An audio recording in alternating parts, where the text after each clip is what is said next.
마태복음 19장 26절. 마태복음 19장 26절. 제가 가진 성경, 신약성경 32면입니다.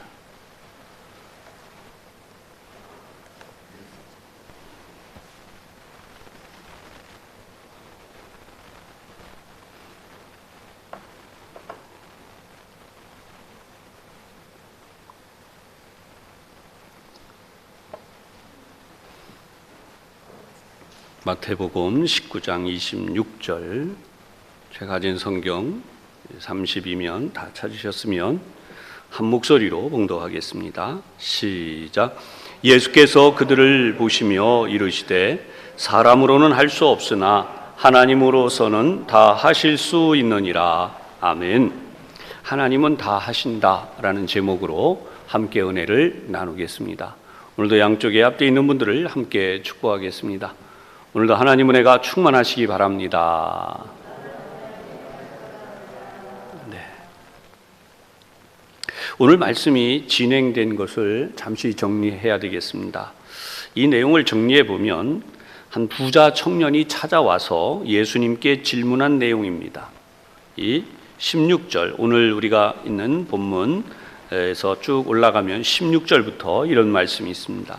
어떤 사람이 주께 와서 이르되 선생님이여 내가 무슨 선한 일을 하여야 영생을 얻으리이까. 이 질문의 내용은 굉장히 평범해 보이지만 그러나 이 또한 역시 우리가 마음을 좀 두어야 하는 내용이 있는데요. 무슨 선한 일을 하여야 영생을 얻느냐라고 질문을 합니다. 지금도 우리 예수 믿는 사람들이 아닌 이 세상의 대부분의 사람들은요, 선한 일에 대한 관심이 많아요. 그래서 이 선행에 대한 이야기를 참 많이 합니다. 그래서 우리 기독교 신앙이 아니더라도 선행을 하면 좋은 곳에 간다라고 하는 그런 사후세계에 대한 공통적인 신앙관이 있습니다. 그런데 이러한 부분에 대하여서 우리는 이미 답을 알고 있죠. 이 성경은 아직 이 부자 청년은 답을 모르고 있는 상태예요. 그런데 이 내용을 좀 잘 보려고 하는 이유는 우리도 이러한 오류를 범할 수 있다라고 하는 부분이 있기 때문에 함께 생각을 하는 것입니다.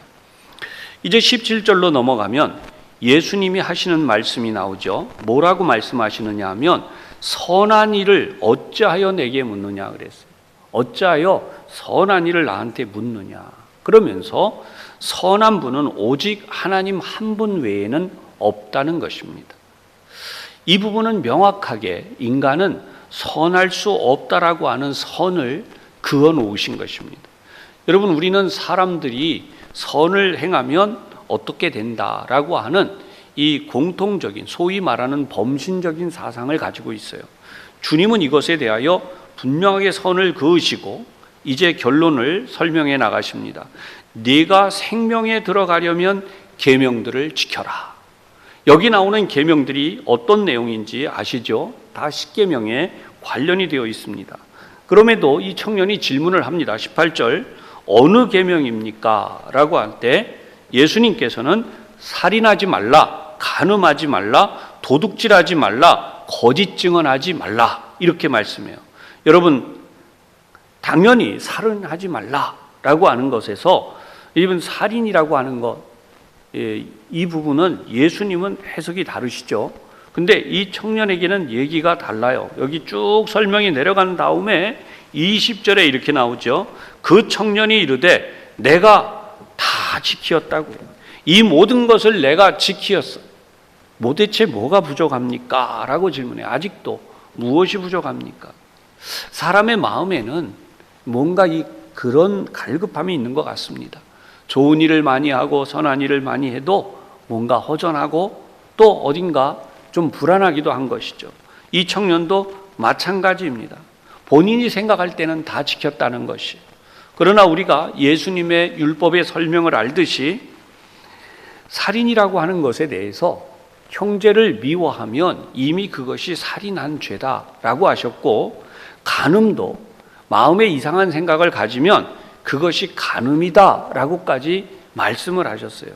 그런데 이 청년의 경우에는 실제로 자신이 그러한 행위를 하지 않은 부분에 대해서, 마음에 대해서는 생각하지 않고 있는 것이죠. 그렇기 때문에 예수님은 선한 이가 없다라고 먼저 결론을 내립니다. 그래서 예수님은 이 청년을 더 가르칠 마음이 생기신 거예요. 아직도 무엇이 부족하니까 라고 하니까 이제 예수님이 21절의 설명을 시작하십니다. 내가 온전하고자 할진대. 여기서 온전하다. 우리 설교 참 많이 들으니까 이 성경이 참 이해가 잘 되실 줄 알아요. 그런데 우리는 이 함정을 잘 구별을 해야 됩니다. 온전하고자 할진대 라고 했어요. 그렇다면 어떻게 하기를 원하느냐? 내 소유를 팔아 가난한 자들에게 주라.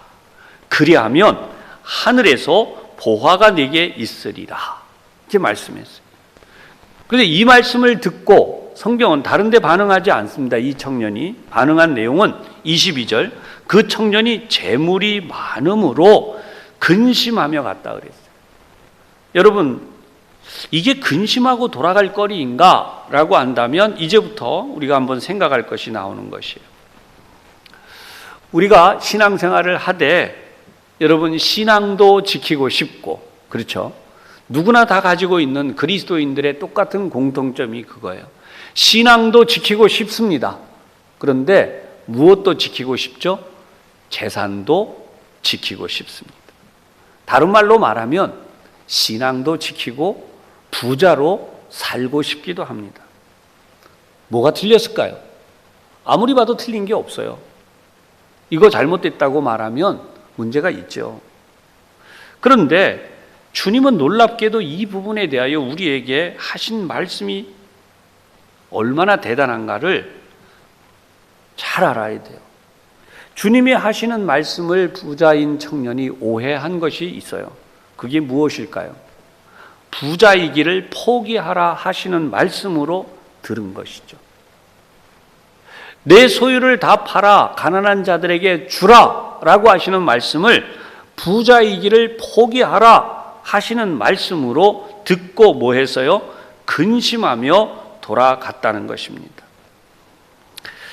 이렇게 청년이 돌아간 다음에 예수님께서는 이 청년을 두고 제자들에게 말씀을 시작하셨어요.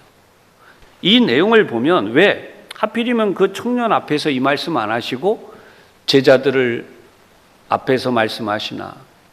좀 안 좋게 표현하면 뒷말이잖아요. 왜 그 청년 앞에 얘기 안 하시고 이 제자들에게 말씀하시나? 여러분, 받아들일 수 있는 사람이 말씀을 받을 수 있어요. 받아들이지 못하는 사람은 말씀을 못 받는 것이에요.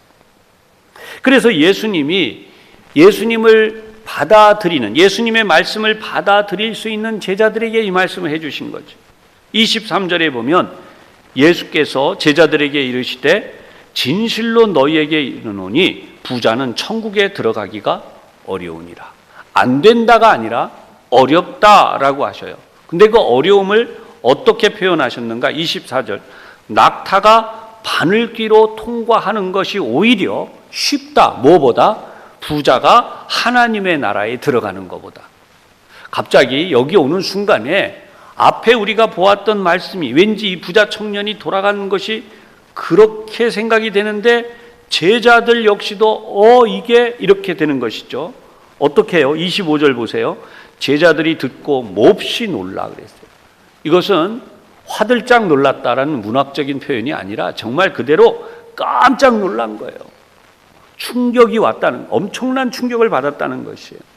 그렇다면 누가 구원을 얻을 수 있으리까? 라고 제자들이 질문이에요. 그렇다면 누가 구원을 얻을 수 있습니까? 낙타가 바늘귀로 통과하는 것이 오히려 부자가 천국 가는 것보다 더 쉬운 일이야. 예수님이 이렇게 말씀하시는 순간에 정말 엄청난 충격이에요. 그런데 예수님은 오늘 우리가 함께 보았던 본문의 말씀의 이 내용들을 확인을 시켜주세요. 사람으로는 할 수 없으나 하나님으로서는 다 하실 수 있느니라. 아멘. 사람은 못해요. 하나님은 다 하실 수 있다라고 하는 것입니다. 그러면 이 부분을 다시 한번 찬찬히 보겠습니다. 제자들에게 이렇게 말씀하신 이유는 두 가지는 다 안 된다는 거예요. 다시 말하면 신앙생활도 잘하고 부자로 살아가기도 하고 이렇게 생각하는 이 두 가지는 다 안 된다는 거예요. 여러분 어떠세요? 여러분들이 부자이시면 반대로 또 가난하시면 어떻습니까? 이런 생각할 수 있죠. 아, 나는 부자가 아니야. 그러니까 나는 천국 쉽게 들어가. 여러분 이렇게 생각할 수 있죠. 성경을 보면 여기에 매우 중요한 게 있는데요. 우선순위를 말하는 거예요. 두 가지가 동시에 갈 수는 없는데 우선순위가 있어요. 그 우선순위가 무엇인가? 하나님이에요. 여러분 하나님이 우선순위가 되면 그 후에 다 하신다는 거예요. 이것이 오늘 우리가 가져야 되는 우선순위를 정하시는 하나님에 대한 분명한 이해입니다. 여러분 무엇이 우리에게 문제가 될까요? 왜 우리가 이 부자 청년처럼 또는 이 제자들처럼 걸림이 되고 화들짝 놀라는 일이 생기고 그럴까요? 분명히 부자 청년에게 가난해져라 라고 하신 것은 아니었어요. 그런데 지레짐작으로 부자 청년에게 내 소유를 팔아서 가난한 자들에게 주어라 라고 하는 말씀을 스스로 알아듣기를 가난해져라 라고 하는 말씀으로 알아들었다는 것이죠. 이 성경에는 가난해져라 라는 말씀이 아닌데 이 청년은 이것으로 근심하며 돌아갔어요. 여러분 무엇이 문제입니까? 말씀을 볼 때에 내 생각, 내 판단으로 하나님의 말씀을 받아들이는 거예요.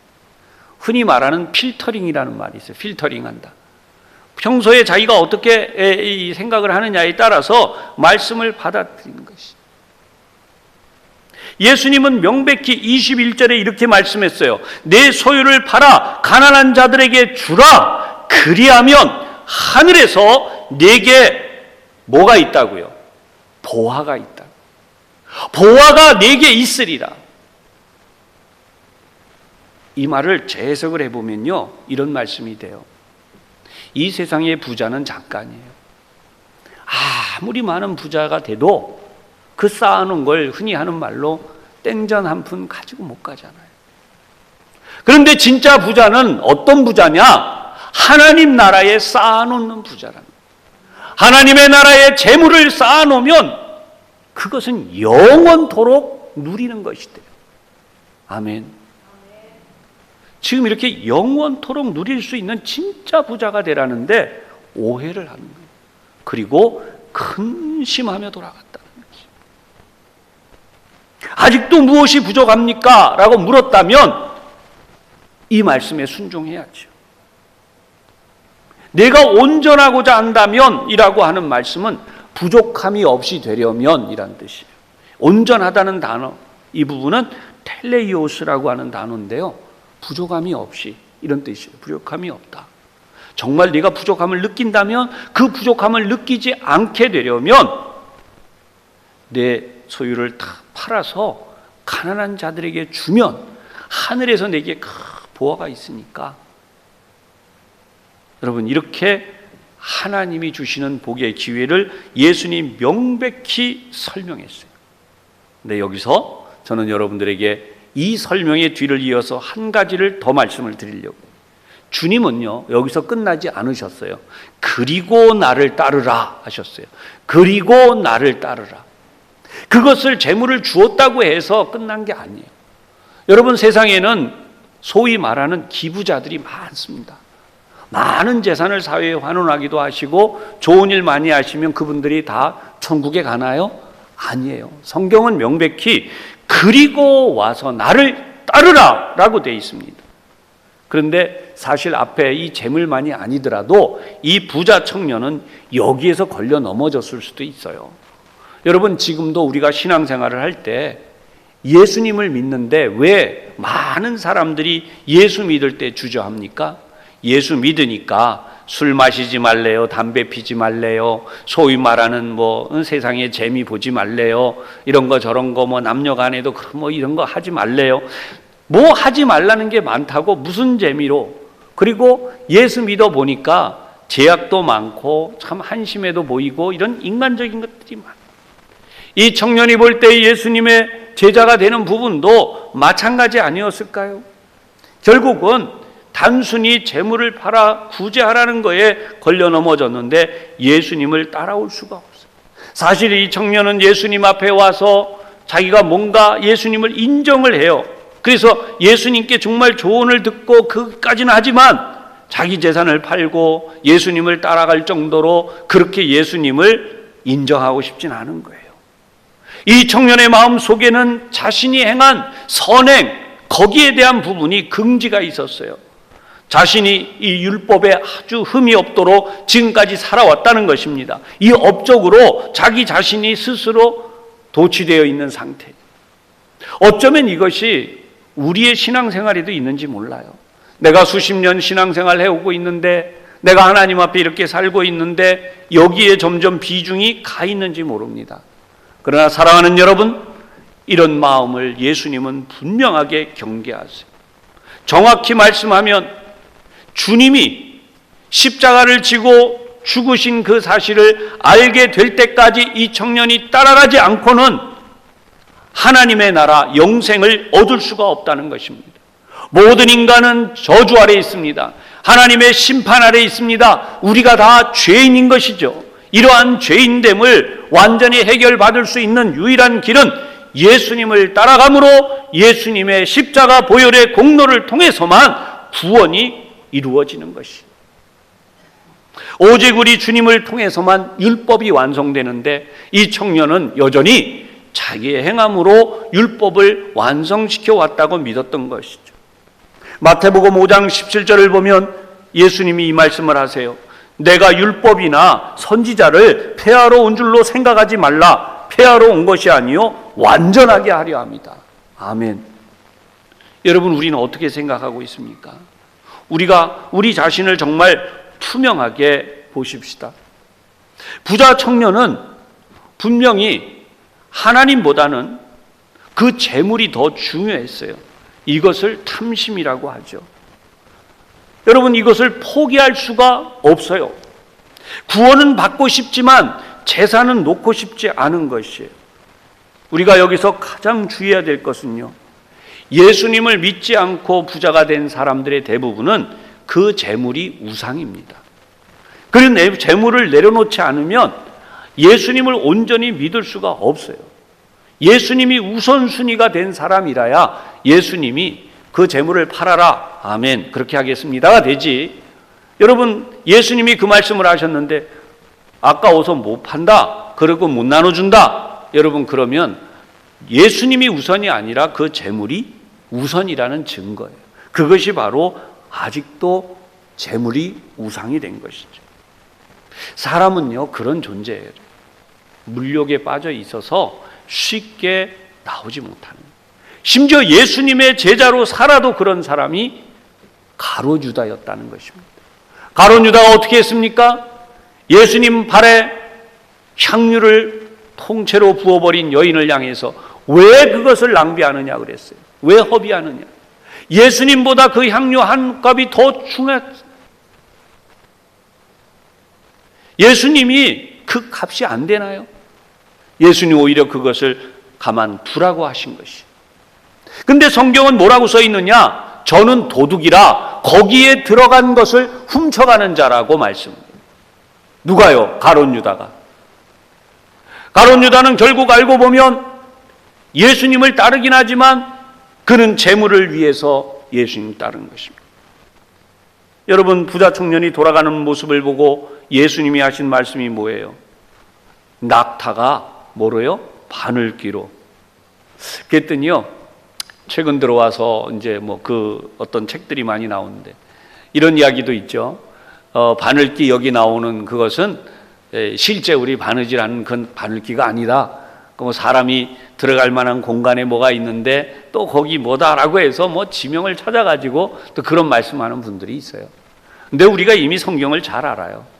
바늘귀가 무엇입니까? 공통적으로 동서를 막론하고 어느 나라에나 바늘귀의 공통점은 실을 꿰어서 바느질하는 데 쓰는 거예요. 의심의 여지가 없는 것입니다. 여러분, 제 해석도 주의해야 돼요. 그래서 우리는 이런 부분에서 정말 예수님의 말씀을 비중 있게 중요하게 봐야 되는데, 이번에는 예수님의 제자들이 깜짝 놀랐다 그랬죠. 그 예수님의 제자들이 질문을 합니다. 그렇다면 누가 얻을 수 있습니까? 그런데 이미 우리 답을 알아요. 하나님이 하신다는 것입니다. 이 말에 대하여 베드로가 이렇게 이어서 질문을 합니다. 그렇습니까, 주님? 정말 우리는 주님 앞에 우리의 모든 것을 다 버리고 주님을 쫓았습니다. 27절의 내용이죠. 그래서 우리가 무엇을 얻겠습니까? 이 답이요, 28절, 29절에 나와요. 우리 같이 한번 봉독해 보십시다. 자, 시작. 예수께서 이르시되 내가 진실로 너희에게 이르노니 세상이 새롭게 되어 인자가 자기 영광의 보좌에 앉을 때에 나를 따르는 너희도 12보좌에 앉아 이스라엘 12지파를 심판하리라. 또 내 이름을 위하여 집이나 형제나 자매나 부모나 자식이나 전토를 벌인 자마다 여러 배를 받고 또 영생을 상속하리라. 아멘. 제자들이 막 기뻐서 팔짝 뛸 만한 말씀이 여기 나와요. 얼마나 좋아요. 맞잖아요. 여러 배를 받아요. 이미 버린 거에 대해서. 이거 버렸다라고 하는 것은 우선순위를 어디에 두었다고요? 하나님께 두었다. 남편보다 하나님을 이렇게 더 귀하게, 또 아내보다 하나님을 더 귀하게, 또 자식들보다 하나님을 더 귀하게. 우리 해석 안 해도 여러분 다 아시는 내용이에요. 그런데 이 만족한 대답 뒤에 예수님은 전혀 다른 상상을 뒤엎는 말씀을 하세요. 30절, 이것도 한번 같이 보십시다. 시작. 그러나 먼저 된 자로서 나중되고 나중된 자로서 먼저 될 자가 많으니라. 아멘. 아니 이게 뭐야? 라고 하는 말씀이죠. 하나님의 방식은 우리의 예상과는 달라요. 줄을 쫙 서 있어요. 그러면 앞에서부터 주는 게 맞잖아요. 저 뒤에서부터 주시는, 이런 일이 벌어진다는 것이에요. 아니 이게 도대체 무슨 말씀이에요? 세상은 승자와 패자를 이야기하지만 하늘의 삶에는 하나님이 승자와 패자를 정하신다는 말입니다. 누가 얼마만큼 하나님의 말씀에, 하나님의 계명에, 하나님의 뜻에 합당하게 살았는가가 인간의 모든 행함보다 앞선다는 것이에요. 아멘. 여러분, 이 말씀을 우리가 그냥 흘려 들어서는 안 되는 이유가 지금부터 드리려는 이 말씀이에요. 부자 청년은요, 생명의 예수님, 생명의 주님을 앞에 놓고 결국은 자신의 길을 가고 말았어요.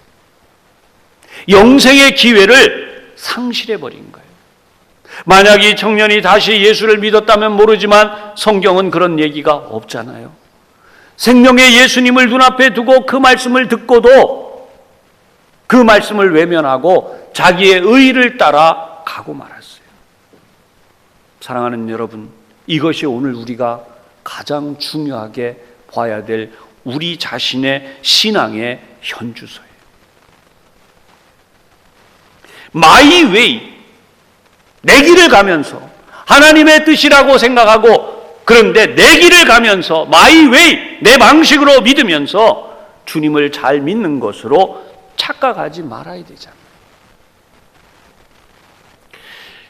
이상한 신학이 자꾸 나오고 있어요. 그게 뭐냐 하면, 제가 전에도 대표적으로 드린 말씀이 11조예요.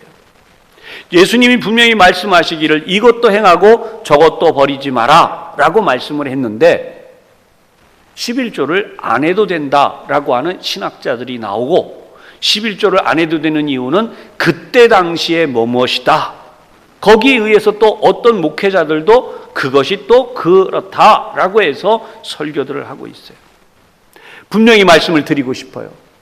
아니, 이 부자 청년의 이것과 무엇이 다른가요?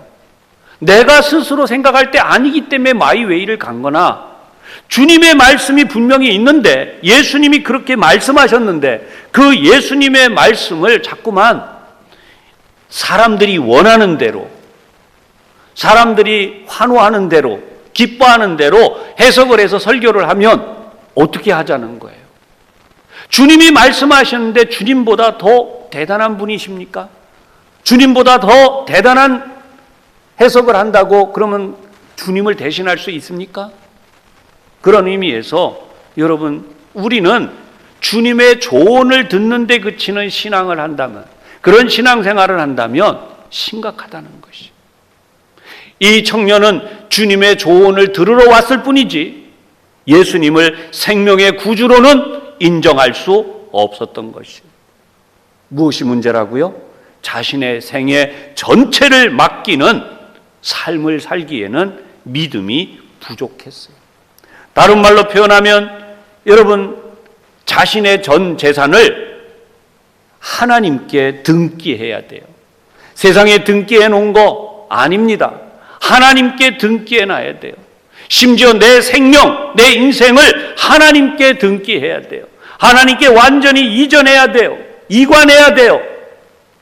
하나님께 완전히 이관한 사람에게 무엇이 문제가 됩니까? 욥의 경우처럼 문제될 게 하나도 없어요. 다 하나님 우선을 하고 나니까 하나님이 욥에게 주시는 복을 보세요. 아브라함도 마찬가지예요. 아브라함도 그가 100세가 될 때까지 하나님 제일주의로 살게 된 것은 아버지의 집, 아버지의 재산 다 포기하고 떠난 것입니다. 그랬더니 하나님께서 그를 마침내 하나님만 선택하는 삶이 완성되니까 부자가 되게 하셨어요. 심히 큰 부자가 됐어요. 그랬는데 그 심히 큰 부자가 된 뒤에 조카를 보십시오. 똑같은 삶을 겪었습니다. 그런데 그 조카는 소돔과 고모라를 향해 가서 멸망하고 말았어요. 그러니 오늘도 우리는 무엇을 어떻게 선택하는가라고 하는 데에 정말 주의하고 또 주의해야 됩니다. 우리 한번 따라 하시겠습니다.